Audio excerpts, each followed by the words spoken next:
Hello friends, welcome to Velu சமையல். இன்றைக்கி என்ன ரெசிபினா பழைய சாதம் கஞ்சியும் நம்ம எப்படி ரெடி பண்ணுறோன்னு பார்ப்போம் வாங்க. இந்த வெயில் காலத்துக்கு நல்லா பழையது தண்ணி சோறமாக சாப்பிட்டா நம்ம உடம்புக்கு நல்லா கூலாக இருக்கும். இப்போ அதில் நல்ல நீர் தண்ணி ஊற்றி வச்சுருக்கிறேன். நல்லா கொஞ்சம் குலைவாக பசைஞ்சிக்கணும்.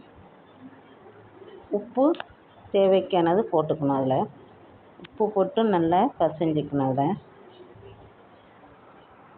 தயிரை நல்லா கடைஞ்சிட்டு வச்சு இது கடைஞ்சி மோர் ஊற்றி தான் நம்ம சாப்பிடணும்.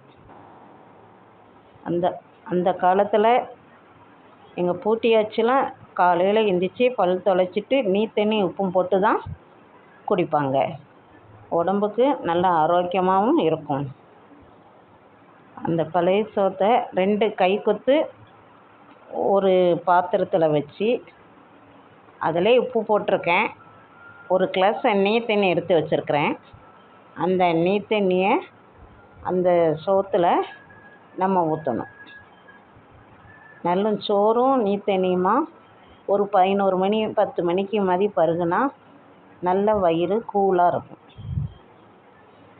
நீர் தண்ணி ஊற்றி நல்லா குலைவாக பசைஞ்சிக்கணும்.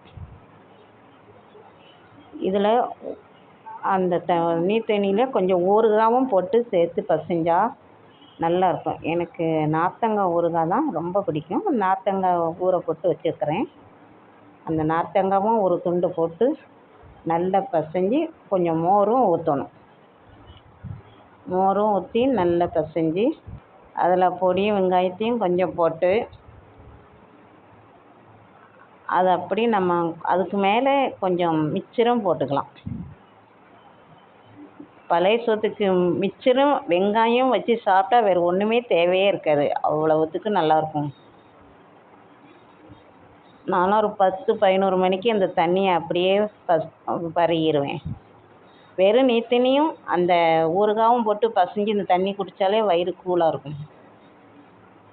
மிச்சம் அந்த பழைய சாதத்தில் இந்த மோர் ஊற்றி 2 பச்சை மிளகாவும் போட்டு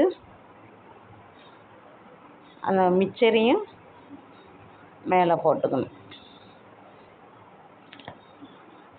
இதில் வெங்காயம் மோர் மிளகா எல்லாம் வறுத்து வச்சுக்கிறேன்.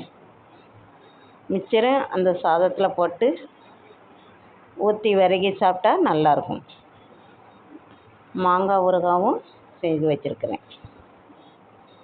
இந்த வெயில் காலத்தில் பசங்களாம் காலையில் வெறும் சோறும் தண்ணி தான் பருகுவாங்க. இப்போ பழைய சோறும் ரெடியாக இருக்குது. நீங்களும் கோடை காலத்தில் நீங்களும் செய்து சாப்பிட்டு பாருங்கள். உடம்புக்கு எல்லா ஆரோக்கியமாக இருக்கும். அடுத்த வீடியோவில் பார்ப்போம். தேங்க்யூ.